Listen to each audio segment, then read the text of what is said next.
No jabs, no college. This morning on Jeremy Vine they were discussing how a college in the UK has been discussing not allowing the unvaccinated to attend. Do people remember where we were? Where we came from? From returning to normal once the most vulnerable and elderly had been vaccinated, to denying education to those who may not want to be vaccinated, those who might want to wait for the trials to end, for the vaccines to be medically approved, to check and see that no Thalidomide style stuff is happening. For those not in the know, or maybe slightly younger, Thalidomide was a wonder drug which was originally designed as a sedative, but in the end it got used to treat colds, flu, nausea, and was used to help women who were suffering with morning sickness.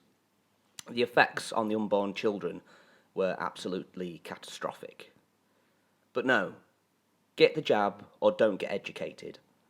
While the Western world wails for the fall of Afghanistan and laments the loss of women's liberties, in particular education, get the jab or don't get educated.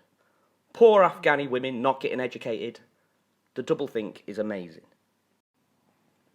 It's not just your right to education which is being used to threaten you, to coerce you.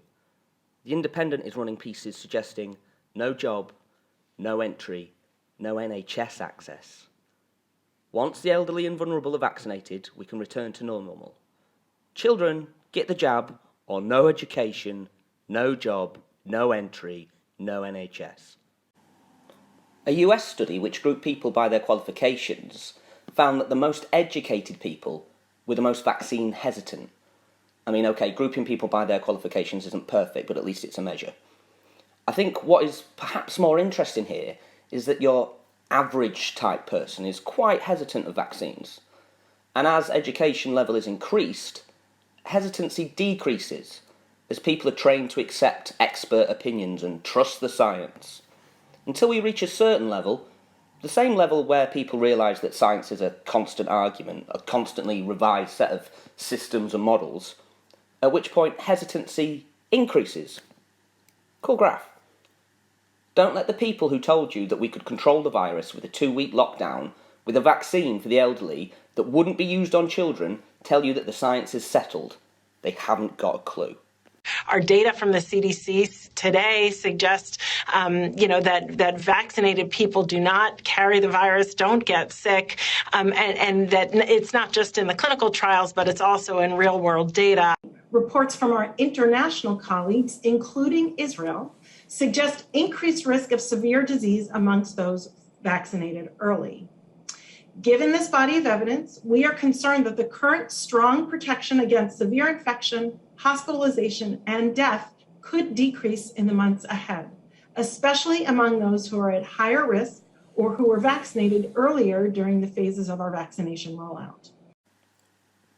No matter the settled or evolving science, the result is always the same. Have another shot. Are people who had the shot early in Israel doing badly because they've been producing spike proteins for longer, or because the vaccine is wearing off? It's not even a question, just get these people another shot.